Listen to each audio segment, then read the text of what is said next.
So we will start off showing where the trade-offs actually are.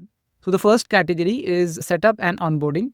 So Dispatch is described as easier to install. So you install Claude Desktop, update the mobile app, enable co-work, turn on file access, and you are ready in minutes. On the other hand, OpenClaw takes more work. You need to install and run scripts, configure messaging platforms like Telegram or WhatsApp, and add API keys. So right away, the document, what we're trying to say here is that Dispatch is easier for the average user, while OpenClaw gives flexibility but asks more from you. So the next category of comparison is privacy and security.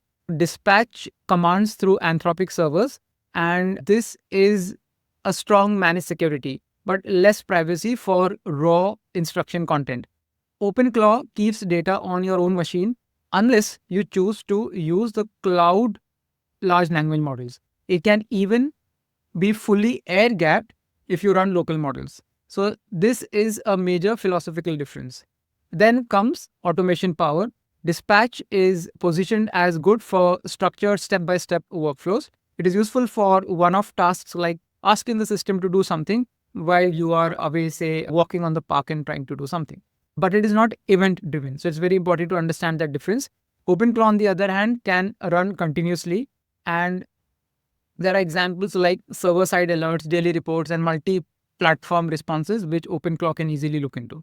So this is where OpenClaw starts to look less like task runner and more like a background automation system.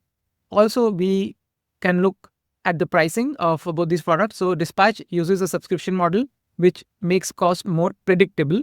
OpenClaw is a free software, and you only pay for the API calls if you decide to use the cloud models. So one is predictable and packaged, which is a Dispatch, and the other one, which is OpenClaw, is flexible and usage-based.